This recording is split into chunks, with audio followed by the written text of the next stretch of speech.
Welcome, everybody. Thank you for being patient. We want to just let you know that we are just starting now. And thank you so much for joining our session today. Good morning. We hope you had a great, wonderful first session. The keynote was awesome. My name is Rick Biscocho. I'm one of the facilitators with Cotsen PTN. This session will be informative and practical. Just a few housekeeping items. Please stay muted while the presenter is speaking. There will be time to interact with each other during the session, and resources will be shared. You can also use the chat to ask questions, and please keep the questions related to the topic. So Leslie Courtney is a 26-year teaching veteran that continues to learn and grow in her practice. She teaches at Alvarado Elementary, a Title I school in Long Beach Unified. Many of you may be familiar because it's one of the Cotsen Lab schools. Her passion is writing workshop and conferencing and pointing to individualized instruction. Her passion moved into starting a consulting business, Momentum in Teaching, with her teaching colleagues, Cindy and Tara. She has extensive experience with Teachers College and puts into practice her love for teaching and learning every day. Please welcome Leslie Courtney. Hi, everyone. Good morning. I feel like my students can hear me. Give me a thumbs up. Hi, everybody. Thank you so much, Rick. What a lovely introduction. I appreciate it. Thank you for joining us on a Saturday morning. I know that we all look at our computer screens all the time, so to take some time to be in front of the screen again, I appreciate. And so as always, whenever I do any professional development, my goal, my objective is to give you things you can turn around and use on Monday, right? So feel free to interrupt, ask me to slow down, repeat as needed. Today's session is usually something that, as Rick noted, I'm part of a co-owner with two other ladies, Momentum,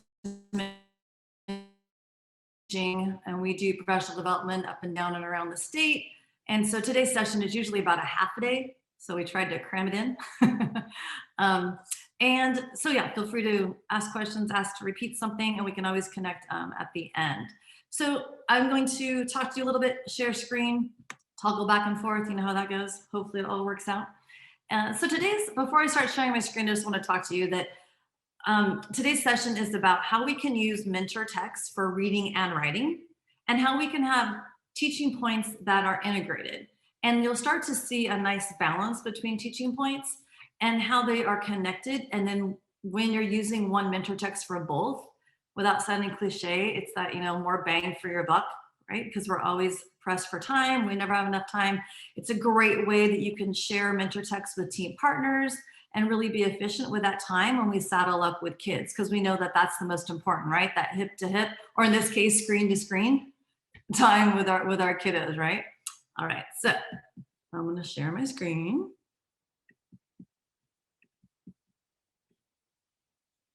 Hopefully, right? All right. Let me move, have to move this and move that. All right. So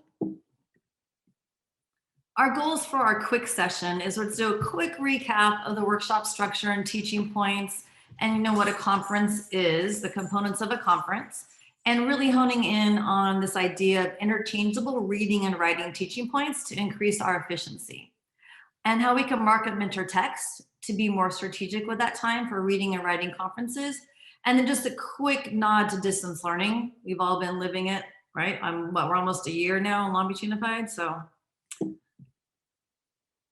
whether or not you have embraced and are implemented the workshop approach, one thing I think we all as educators can agree upon is that kids don't get better at reading or writing by us talking at them.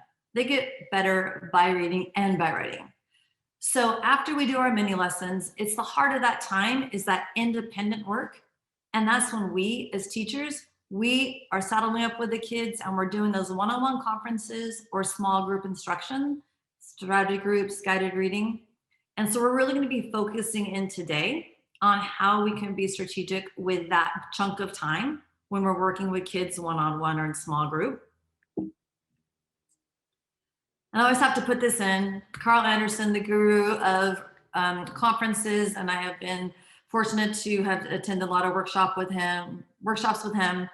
And one thing down here highlighted that really to walk away, we always have to tell ourselves that we are teaching the writer or the reader. We're not teaching their writing, that one particular piece or that one particular book. So today we're focusing in on the teach part. Those of you that are implementing the conference structure, RTD, Research Aside Teach, the teach part is where we are really putting across that objective. What are we going to do to make that kiddo become a better reader or writer when we push them off on their own and they're working by themselves? And so a reminder or a refresher, or just to think about that a teaching point, or we say TP, our lingo, the TP is a skill and a strategy. And it's so important that our TPs, our objective, have both. Because we so often, still 26 years into this hot mess, we just tell the kids what to do. We don't show them. So a skill is what writers or readers do to improve their work, and the strategy is how they do it. So we want to make sure we're always showing them how, teaching them how, coaching them how. So if you look down here, this is where we start to get into this idea. You know what's so funny? I keep looking, you guys are over here too, and 5 days a week I'm looking, I still want to check, are they paying attention? Get the talk eats out of your mouth, sit up, get out of your pajamas. Okay, so if you see me do that, it's a habit of a year of looking at the other screen. Okay, anyway, so if you look at the teaching points at the bottom of your screen, you'll start to see how we're going to marry these two together, reading and writing. During drafting, writers can plan their stories by telling it across their fingers, right? We know writers need to be planful, and one way they can do that is say it across their fingers. But then as a reader, what can readers do? During reading, readers can retell their story by telling the most important parts across their fingers. So we can think about being in narrative, and then the fact that as writers they're planning, and then as readers they can retell. And those are examples of two teaching points. And the key there is that word by. We want to make sure that we're teaching them how to do something. So now we're going to turn our attention into how we can actually work smarter. We know, my friends, we never have enough time, right? Things get lumped on and more, and we're drowning and drowning. My shoulders, I can't do enough shoulder presses for everything that's on our shoulders. So one thing I've found through the years is that let's work smarter, not harder. And how great is this picture, y'all? Look at that. They're going to the gym, but they're going up the escalator. I mean, come on, isn't that so great? So really thinking about the connections between reading and writing is going to help that. So the big ideas is that creating interchangeable reading and writing teaching points from the same mentor text, and then laying your reading and writing workshop units together. So take a moment to just kind of check out this graphic on the screen. This is my world right now. And a lot of you are 2nd, 3rd grade teachers, so this might be your world too. I'm finishing up my informational unit. So we have been in reading. My duty bugs have been becoming expert readers. They have been growing knowledge about things that they're learning about the world, gathering knowledge, taking notes, noticing facts, growing conversations about what they've learned. And then at the same time, they have been writing what they know a lot about. What are they experts at? So they are really seeing the same things at the same time. My reading and writing workshop, if I'm teaching a diagram, readers notice diagrams to understand their text better. Then in writing, oftentimes, right, we're adding the text feature of a diagram. Next week, I'm going to be leaping into narrative, and you'll see, again, this nice combo platter of reading. They're going to be becoming experts at characters, getting to know characters by their actions, what they do, how they change, how they interact with other characters, how they move within the setting. Writing, same thing. They're going to be starting to write realistic fiction stories. So how cool is that, right? They're going to be studying fiction, noticing characters and what they do. And now they get to write. They get to make up their own characters. They get to make up their own settings. And so it's going to be bombarded 2 times during the day in their world. And they're going to see that connection, that it's not an a la carte platter, reading and writing, right? It's a combo platter. So I'm going to do this. How are we doing? We good? All right, moving and grooving. So now we're going to hone in on just informational, okay? So informational, writing and reading are joined processes. Students learn best when writing and reading instruction are coordinated. So we're going to hone in a little bit on informational. So whether or not you're an informational reader or an informational writer, you're going to be seeing and having to navigate these craft moves. A reader is going to have to pay attention and understand and examples and non-examples, specific facts in their text, pay attention to twin sentences, the different text features, right? Like the diagrams, the smart words, the vocabulary, the glossary, text structures.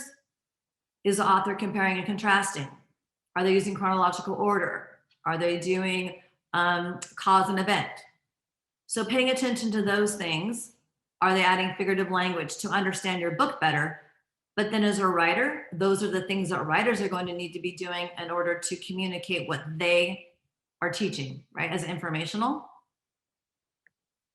So a couple more examples. This is actually one I just did last week in my class. So writers revise by adding a diagram for a section or a chapter, right? So that's for writing. And then in reading, readers understand their topic, like all these windows there, more deeply by connecting the diagram to the text. Sorry, multiple windows, you guys get it? And then here's another example. This is using the example of a twin sentence. Informational writers provide definitions by using twin sentences.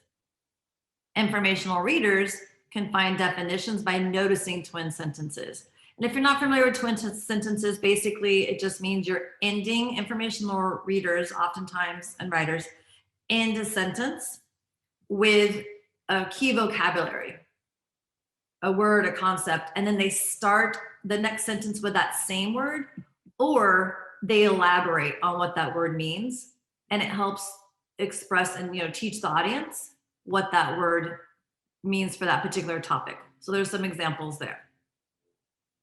So keeping that in mind, I want to show you, so my go-tos for my mentor text right now, I have been using these 3, and I have them right here. Pedal Power, Insects and Spiders, and All About Soccer. They're different levels depending on if I'm doing a one-on-one conference.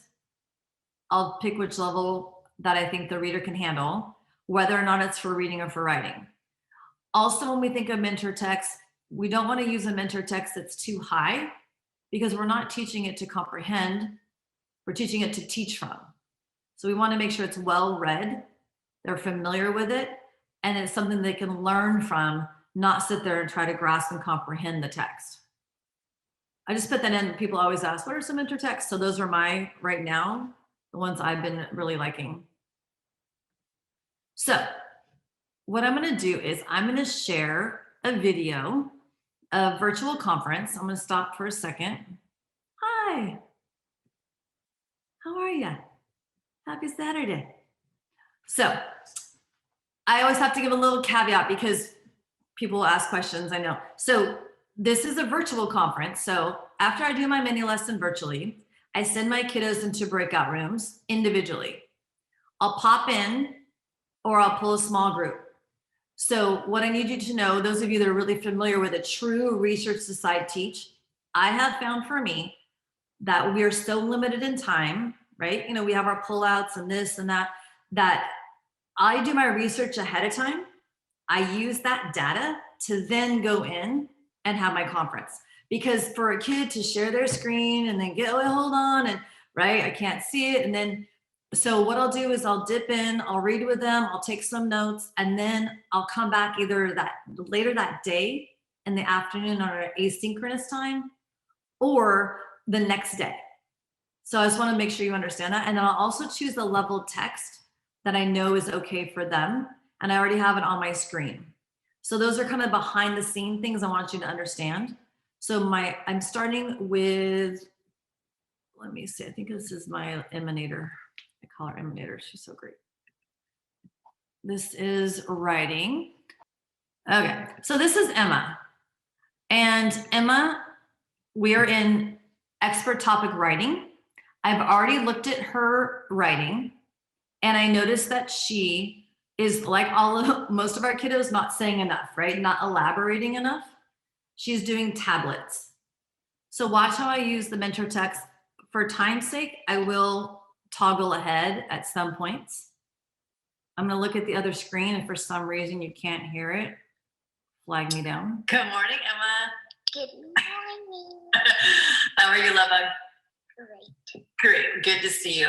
Well, I'm going to talk to you this morning about your writing. You've been doing such an awesome job. We've been working on expert topic writing. You have been teaching people about tablets. And I want to compliment you on two things. One is that you've done a really nice job of picking a topic you know a lot about, tablets. And you have really nice separate chapters. You have how to turn it on and off and like charging it. You have a chapter about buttons. You have a chapter about games and apps and all the different sizes and types. So boom, boom, nice job, high five, keep that up. What I want to teach you today is that you're giving your reader lots of information. And one thing a writer can do to elaborate, to say more, is to use the strategy of a twin sentence. And we've done that in reading also. That a writer can give a word, especially a vocabulary word that's important during informational writing, and then instead of moving on to something else, explain what it is. All right. So for example, you use the word apps. You said you can get lots of apps, but people like my mom and dad who are like 80 years old, they might not know what apps are. So you need to explain it to them. Okay. So let me show you how an author did that. A real author that we've been using. We've used this book. And then also my example. So can you see that, honey? Yeah. So this author is writing a book about insects, and that might look familiar. And they talk about the word antenna, and watch what they do. So I model how I read on, and let me go here. So I model using the mentor text. I pointed out how the author explained what the word means. And then I go to my super fancy model about camping. And then I just tried the same strategy. So I'll go back a little bit. Sorry. And here we go. Expert at camping. Yeah. And I tried that strategy. And I did it with my chapter for equipment you need and the word tents. So check it out. I wrote, when you go camping, you need special equipment. One thing you need is a tent. Tents are like little houses made of material and poles that fit together. Tents keep you dry and warm. So I didn't just move on to sleeping bags. I explained more about tents, and then I just tried the same strategy here with sleeping bags. So, Lovebug, I want to see if I can try to have you. So I'm not going to have you write in front of me, write like this. You're going to write in the air, which just means you're going to say it out loud, all right? You're going to practice saying it. So imagine you're going to add on, and you're going to elaborate and say more about apps. So right now you have, on a tablet, you can get lots of apps. So can you tell me more? Apps are like they're a little square that they'll show the picture of a game. Like when you first start on it, on the first level, it will just show that picture that's on it. And then you can download it on Google, use your account. Okay, so it's like, I'm gonna repeat it back to you to make sure I understand, okay? So apps are like a little square that you can play a game on, and you can download it using your account. Yeah. Is that kind of like what you said? Yeah. Okay, and then keep going if you want. And then if you like there once you download it, you can see more games, and if you want like something else, not just games, you can just say it on Google. You could just say it on Google? Yeah, or you can type it. Oh, okay, you can say it. Oh, I see what you're saying. You can say what you want, or you can type it? Yeah. Okay, cool. So that helps out a lot. So, meaning like teaching your audience, right? That apps are, they could be games and music too, right? I think I heard the ones, and then that you can download. And I like the fact you even use the fact of their account in Google. All right. So you guys get the idea. So also keep in mind, sometimes people will say, well, that's not exactly how apps work. That's not the point, right? The point is teaching her the skill, the elaboration. Sometimes we get pushed back on, well, that they have to add download. That's not the point. What is Emma walking away with? She's walking away with that you say more by saying something, elaborating on the prior word, right? That's if the specificity is later on in life, okay? Or she's citing text evidence or something, right? All right. I'm gonna go Leslie? back. Yes, sir. So we have a couple of questions. I think it's related to what you're discussing at the moment. So Mrs. Rodriguez asked, how do you gather their writing? And then after you answer that, Sujin, if you don't mind just unmuting and then kind of elaborating on your question. So we'll, if you could address Ms. Rodriguez's question, and then Sujin, if you don't mind unmuting after she answers. So I don't know about you guys, but writing has been the hardest thing for me to be able to assess and gather. Jen's agreeing, yeah. So I have found, especially, you know, those of you know Alvarado, our population of students, their parents don't necessarily have the technology as much or whatnot. So I have, everyone's, yeah. I have found two things for me personally is either the parents, I have to rely on the parents to take pictures and they send it to me through Dojo, or they email it to me, or I literally just have a kid hold it up to the screen and I take a screenshot. They're not ready to keyboard yet because I have to keep in mind that they didn't get the last 3 months of first grade. And I know the first grade teachers is normally that's when they start introducing home row. Well, they didn't get that last year. And so for me to assess them as a writer through keyboarding, through Google Docs is not fair, in my opinion, at this point for my population of students. So basically taking a picture, the parents sending it to me, or the kids, I'll wait like a day or two. Like right now their expert topics are due and I got about 5 last night. I'll wait through the end of the weekend. Then I'll start hunting parents down. And then by Wednesday of next week, if I don't get, you know, I'll have a list of the ones that I don't have. Then I'll go into their breakout room and I'll literally just have them hold it up and I'll take a screenshot. So yeah, writing has been the hardest. Math and reading, much easier to assess virtually. Writing has been very difficult. I love all y'all because y'all are going, I feel your pain. Yeah. And then there was the second one. Yep, Sujin, go ahead. Hi. To answer that one, I've been doing through Seesaw. So I don't know how many people are using Seesaw, but I've been having weekly, I just call them check-ins, have them uploaded to Seesaw, and it was awesome because you can download it to PDF and things like that. So that's that. But my question was about the number of conferences for equity reasons. And I just feel like I love one-on-one conferences.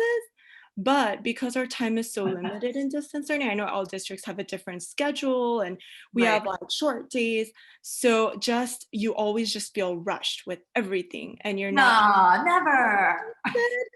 Yeah, I know. We're all like, yes. So I have been going like strategy groups, just like more bang for my buck. Who needs this teaching point? Bam, bam, bam, bam. These people, but obviously over time they've gotten a little better. Trimester 1, it wasn't going so well, but so I was just wondering, and this was for you and everybody, just on average and just like honestly, how many conferences are you able to do, and like what are your thoughts about equity, and just like how do we balance everything and not go. I think what I'll do is I'll answer your question quickly myself, and then we'll finish up. And then with that Q&A, we can go back to it because I know this comes up a lot for sure. For me personally, I really tried to keep my virtual, as I noted when I showed the video of my student, I modified my research. My research is done ahead of time. So when I go into the breakout room, I pretty much know it's not an authentic in the moment. It's more like I've already done my research, let's go. So that part is different, but my goal through the years is always to try to touch or hit a student a week. So I still am trying to do that, whether or not it's small group or whether or not it's one-on-one. And so I still have the same, record keeping binder, and I literally mark it down, and I just, for equity's sake, like you said. But I agree, strategy groups, the small group instruction is more bang for your buck. I found virtually though, it's a lot of, the management is harder because you have to get all those kids into one room and then they don't show up. And then, you guys know. So that's my quick answer, but we can come back to it because I know it comes up a lot. All right. So I'm going to go back to sharing my desktop. And so what I wanted to hone in on is that the fact that with Emma, that expert topic writers elaborate by using the twin sentence strategy, and I use that mentor text. And then I'm going to show you, depending on time, I can show you a little bit of where I did the same mentor text, but for reading and the same teaching point. So in all your spare time, this is a really kind of nice activity that you can do. Activity sounds like a little wishy-washy, but something you can do with in grade levels is where you take your writing teaching points and then turn them into reading teaching points. So for example, informational writers help the reader understand more deeply by using compare contrast. So then what would be the correlating TP for informational readers? You want to give it a shot? Do you want to try? How about I want me to tell you? Time's sake. So for example, it could be informational readers understand their topic better by paying attention to when the author compares and contrasts, right?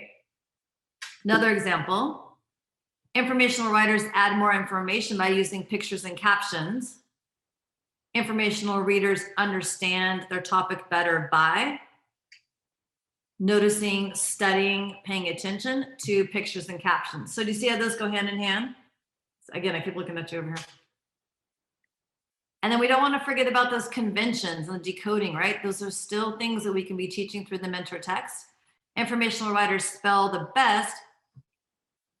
They can use the resources around them. Informational readers can decode by using pictures, right? Or understand tricky words by using pictures. So having a bank of those are really helpful. And I'm gonna really quickly show you here before I show the next video, is I take those teaching points and I mark up my mentor text on the inside. I mark them up, but then I also have like on the inside, just the teaching points that I can use in that text for reading and writing, and then they're marked up. And so I have them different color coordinated, and it's not pretty, it's just for me, but I can go, okay, opening with dialogue, right? So readers pay attention how author sets the scene by opening with dialogue, but then also as writers can do the same thing. I do want to show you this next. So how I use the same teaching point and the same intertext, but now for reading. And again, keep in mind, I'm using the same text because I know my reader's level. This is Kimberly. And she is actually now, I just assessed her. She's like at almost, I can't believe it. She's like at a P for second grade. Hi, Kimberly, good morning. Hi. How are you, love? Good. So I know I'm moving quick, my friends, I'm sorry. But I just want to set, so again, noticing how I'm using the same, it's reading, but I'm using the same intertext, same teaching point, but to move Kimberly along. And again, I'll toggle through for time's sake. Good. So we've been working on informational text, and you have been growing and growing your brain about all sorts of things you're learning during our independent reading workshop time. And I want to compliment you that you're choosing books at your level, and you're reading informational, and you're doing work in your reader's notebook. Because I'm not always in the breakout rooms, right? So I have to trust you guys, and you can do really good independent work to move up as a reader. All right. So back to that. All right. Today, what I want to teach you is that as you're moving up into your levels, you're going to be running into more tricky words. Not so much like decoding them. Like you're really good at decoding your words, but which means how to say it, but what they mean, to figure out what the word means. And one way to do that is to just keep reading, which I know sounds kind of silly, right? But oftentimes authors are so nice, they'll tell you what the word means if you keep reading. Just like in writing workshop, we did twin sentences. Sometimes kiddos get to a tricky word and they just stop and they think like, I don't know, right? Well, they need to. One thing you can do, we can look at the glossary we talked about. You can look at the diagram, but something else you can do is to keep reading. So check it out. Want me to show you how I do that? Yeah. Okay. Let me show you. So, whoops. Here, I'm going to show you on this text. A bug. I know, this is the one Brooklyn doesn't like, huh? So I model it, same thing. Sharing my metacognition about how I, as a reader though, how I figured out what the word means by reading on. Then she tries it with this text. Middle part of an insect's body is the thorax. It helps the insect move. An insect's legs. So she reads to the end of that section, and then I have her stop and she retells in her own words what that word meant. When you get to a tricky word, when you're reading informational and you get to a tricky word, don't just stop or skip it. Keep reading and then do some stopping and thinking about what the word means. You can even put it down in your notebook also, okay? If you ever wanted to stop and jot a new word. All right, love bug? All right. Bye, sweetheart. Good job. All right. So just seeing how you can use the same text, and also notice it was the same for the teach and the active, right? It was already marked up. So I can use it for reading and writing, and it's already marked up for the teach and the active. And then I have it at different levels as well. So I have for the All About Soccer book and Pedal Power, same idea. All right, moving and grooving. Oh, Miss Courtney, you're not sharing screen. That sound familiar?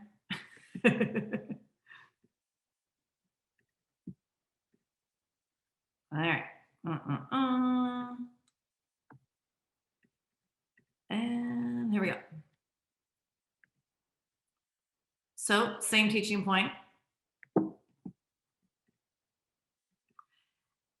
And now just a quick nod to narrative. So the same idea is that if you think about the moves that narrative writers and readers of literature need to pay attention to, action, dialogue, internal thinking, show not tell, figurative language, you can unpack mentor text for those same things and use them for reading and for writing. Sorry, so just examples.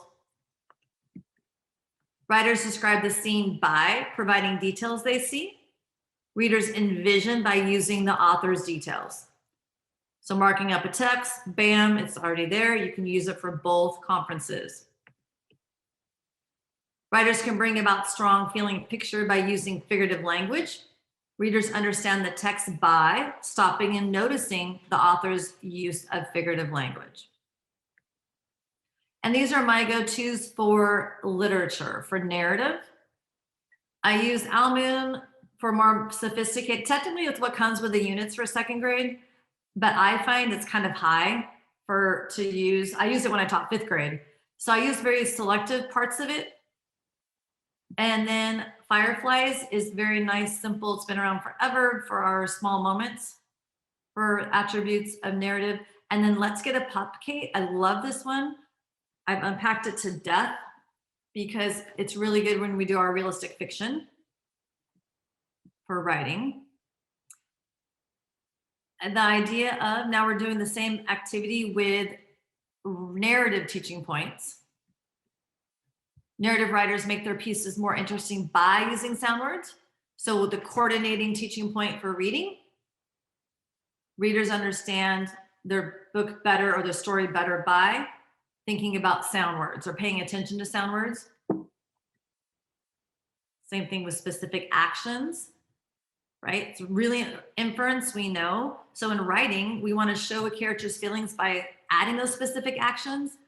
But then in reading, higher level text, those inference, so important to pay attention to those little nuances that characters do of what their actions are. That's how we get to know them. And then I just wanted to show you, which I really actually already did, is how you can mark up text. And it's nice to have it marked up where you have your teach and your active already marked, which is what I showed you in those videos. And then also having short shared text is also very helpful, because then you can have them typed up, and I've shared them with parents. You know, I share it through Canvas, and the kids can have access to it as well to use for your teaching points. And then right now, since we're hopefully going to go back live, I have all these things also in my toolkit. So I have them virtually, and then I also have them in my toolkit. And in a normal world, if we had more time, I just included this because it is something, if you know, with your Cotsen time or with your grade level planning time, to practice taking reading teaching points and turning them into writing. What I started to say is just some tips. I know we've been in this for a year, but when we think of conferencing, really think about the fact that kids are really craving that one-on-one time. This is a great time to connect with them. And before you jump right into your teaching point, you know, just take a moment, 30 seconds, to just make that human connection. I know we're always rushed, as we feel right now, but just that time to connect before you get into, let me help you become a better reader. Let me help you become a better writer. And then down here, what this whole session was about is just thinking about being strategic, using the same mentor text for reading and writing. And it's also nice because then your parents have access to it as well. I like to share my teaching points. So then the parents with their coaching kids, or they're in their asynchronous time, when they're like, what are we doing? I'll put my teaching points up, and also with the mentor text. And not only will it help the parents, the students, but will help the parents too when they start to work on their own. So we have a few minutes. Okay. Did you want people to just unmute really quickly if they have any questions? There are just a couple that they're not really typing anything in the chat. So if anyone has a question, feel free to just unmute for a minute, ask the question, and then Leslie will be able to answer that. We have just a few minutes before we end our session. Cool. I have a question. So Leslie, did you say you're LBUSD? I did, yes. I've been there for 26 years. Okay, also LBUSD. So do you not use Wonders? We do not. So Long Beach, Alvarado has had a waiver for years. Okay, Alvarado. Reading and writing workshop. We fought vigorously. We were the first school on the West Coast to do a reading and writing workshop coming out of Columbia Teachers College. So that's all I've known my whole career. So we kind of joke that Long Beach Unified doesn't necessarily understand. More and more they do now. At first, it was kind of like, they don't know what we're doing, but keep doing it. At first, because we have no achievement gaps. You know, we're a Title I school, but our kiddos are rocking and rolling. And I really, having been there for 26 years and lived and breathed this work, it's so highly individualized that our kids, you know, they succeed. Also, we have never had to do any designated ELD times. We also got a waiver for that years ago, because when you're teaching through a true workshop approach, it's highly individualized, and those kids get so much time for talking, listening, and speaking. Those are the same, talking and speaking. Also in the resources, it has the PowerPoint in there for you guys, and then there's just some resources that match you know, the PowerPoint. And I think, but feel free to reach out, email either through Momentum, the business, or Long Beach Unified if you have any questions about anything. I think the main thing, if you take away from anything from today, is that we're in this together, lean on each other, share those mentor texts, mark them up, and you don't have to reinvent them every year. Thank you so much, Leslie, for really helping us to understand and to be strategic. We know that content will change, but teaching and learning is something that we can really continue to focus on no matter what. And you really brought that to the forward today. So we appreciate this time. You will be getting those resources very, very soon. And so we appreciate you guys taking time to join this session. Thanks again. Let's give Leslie a silent congratulations. Thank you. Thank you, guys. Thank you all for joining our session. Thank you for your patience with the media stuff. We worked it out. I don't know. It worked out fine though. I can't be silent. Yay! Yeah, Hey. Thank you. That's Hi, right. Mary. From the foundation, I want to say that I know you've been Mary. using reading and writing workshop for 26 years, but at your school, all the teachers are doing reading and writing workshop, and that is the other real strength. It's not pockets and kids go from one grade to another grade and now it changes, but the entire school, and I think that's a huge, huge step. And then they're big on PD and collaboration and support. And I know you've even had years where teachers were tutoring and supporting other teachers. So it's a complete package. I hope next year maybe we'll be able to actually visit Alvarado again and take teachers there. We hope. We're counting on that. But it's great. 26 years, that's got to be pretty phenomenal. I know, I was thinking, I've been to lab site, Jerry. I was texting Stephanie Moore, who's at my site. We were texting, hi, Stephanie. And how I've been at lab site for Cotsen for 16 years now. Isn't that crazy? Wow, that is so great. So you brought up a really good point, because when my kiddos come, you know, if they had Stephanie, like we'll say they're for first grade, and then they come to me, when I say come to the floor for a mini lesson, they know what that means. You know, they know themselves as writers. They know themselves as readers. They know what it means, how a conference goes. They know that they talk. So I think that's really, really so important, Jerry. You're right that you said that, because it becomes seamless. You can really hit the ground running because those foundations are built in and fed upon. Yeah. I know that I'm not a presenter, but I just want to add that I have switched from being a classroom teacher for 22 years to being the literacy specialist, and having all the knowledge from workshop and being a person who works with our kids TK through 5th, and then knowing that all of our teachers, thank you Cotsen and Momentum, that we're all trained in workshop. It's amazing now as the literacy specialist to be able to use those same mentor texts and do that reading and writing work within, like, it's just amazing. That's all I want to add. And just thank you. Thank you. I'm such a dork. I have chills by that little testimonial. You know? Yay. Thanks again, everybody. We are going to sorry, Rick's have like, to, we gotta cut it no off. worries. Sorry, Rick. I want to say that we're going to have to reset.